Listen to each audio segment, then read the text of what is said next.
की तरफ से क्या कुछ कहा जा रहा है? बहरान। Just 2 minutes, just please. Yeah, friends, as you all know,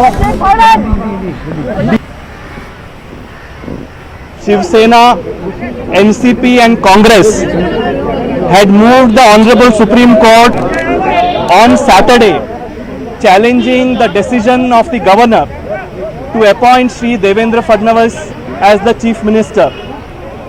The Honorable Supreme Court heard this matter on Sunday and Monday, and today on Tuesday the Honorable Court was pleased to pass certain interim orders. Firstly, the court has said this case raises important constitutional issues regarding the powers of the governor and the manner in which the swearing in has happened. All these issues will be gone into subsequently at a later date.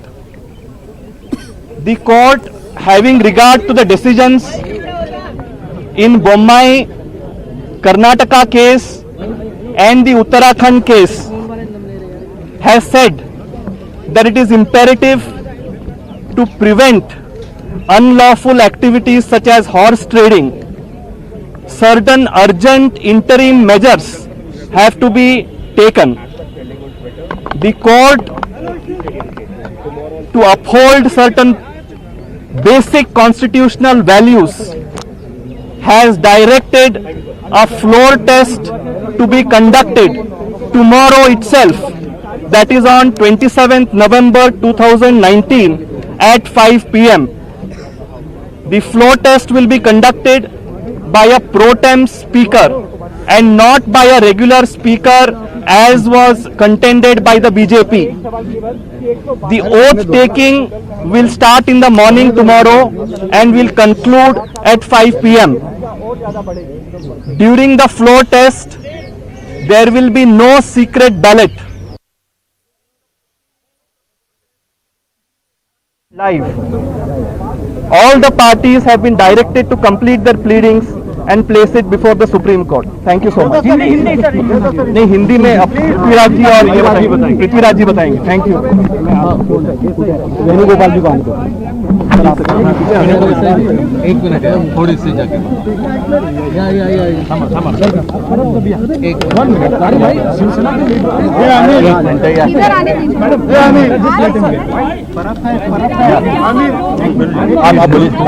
जास्त महत्वाचं आहे. हिंदी में तो सांगून द्या. हिंदी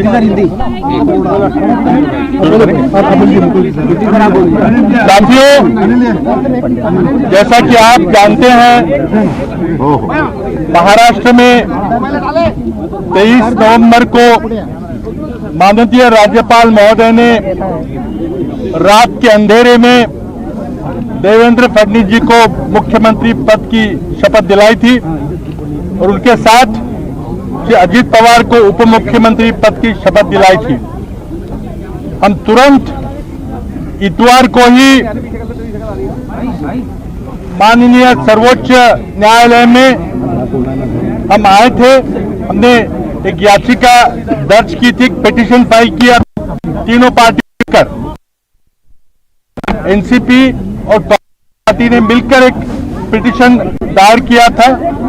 हम धन्यवाद देते हैं सर्वोच्च न्यायालय को कि उन्होंने इतवार को ही हमारी बात सुनी, फिर सोमवार को हमारी बात सुनी और आज अपना फैसला दिया है. एक अंतरिम फैसला है जिसमें कहा गया है कि इस मामले में बहुत सारे महत्वपूर्ण संवैधानिक मामले पैदा हुए हैं, लेकिन आज जो हमने प्रेयर की थी कि तुरंत फ्लोर टेस्ट कराया जाए, वो माननीय सुप्रीम कोर्ट ने मान ली है बात. कल 11 बजे हाउस में सदस्यों की शपथ ग्रहण का कार्यक्रम होगा, वो 5 बजे तक समाप्त होगा और तुरंत 5 बजे स्पीकर प्रोटेम फ्लोर जो गुप्त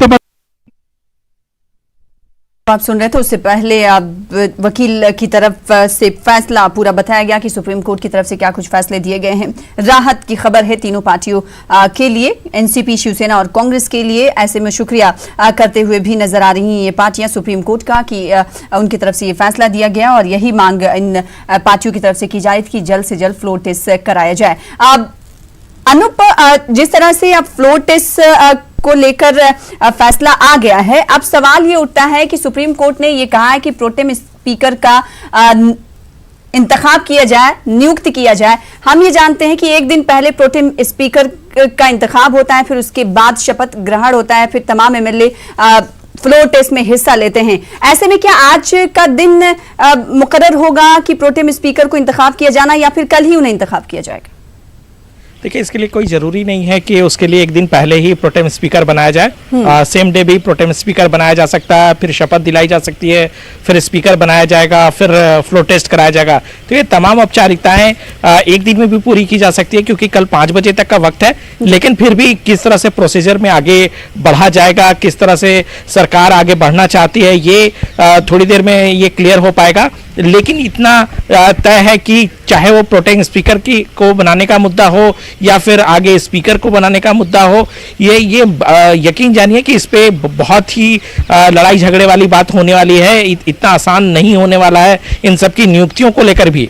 दूसरी तरफ आपको बता दूं, क्योंकि फ्लोर टेस्ट में बहुत ज्यादा वक्त नहीं बचा है, ऐसे में सभी राजनीतिक पार्टियां जो गठबंधन है वो अपने विधायकों को इंटैक्ट करने की पूरी कोशिश में जुटी रहेगी और तकनीकी पक्ष भी लगातार कोशिश की जाएगी कि किस तरह से तकनीकी पक्ष जो है उसको एक्सप्लोर किया जाए। जैसा कि लगातार इस बात को कहा जा रहा है कि अजीत पवार को विधायक दल का नेता बनाया गया था। ऐसे में अजीत पवार अगर व्हिप जारी करते हैं तो फिर जो एनसीपी है, एनसीपी के जो विधायक हैं वो अगर वोट डालते हैं सरकार के विरोध में, तो फिर उसका क्या होगा, उसको क्या निलंबित किया जा सकता है। देखिए, सबसे बड़ी बात वहीं होगी, क्योंकि उसका फैसला उस वक्त में स्पीकर कर सकते हैं, उनको निलंबित किया जा सकता है, उनके खिलाफ कार्रवाई हो सकती है। तो तमाम चीजें हैं जो किया जा सकता है। यानी स्पीकर किसको बनाया जाए, इस पर एक बड़ी कवायद चलेगी दोनों पक्षों की तरफ से। लेकिन ये पूरा जो अब पूरा जो प्रोसीजर होगा वो अब फ्लोर पे होगा और फ्लोर पे सबके सामने होगा। यानी वहां देखना होगा कि किस तरीके से सत्ता पक्ष यानी देवेंद्र फडणवीस और अजीत पवार का गठबंधन किस तरह से वो आगे बढ़ते हैं, और दूसरी तरफ शिवसेना, कांग्रेस और एनसीपी का गठबंधन किस तरीके से आगे बढ़ता है। लेकिन ये जिस तरह लेकिन बड़ा चैलेंज अजीत पवार और देवेंद्र फडणवीस के सामने आ खड़ा हुआ है, क्योंकि कल फ्लोर टेस्ट होना है। ऐसे में राहत जरूर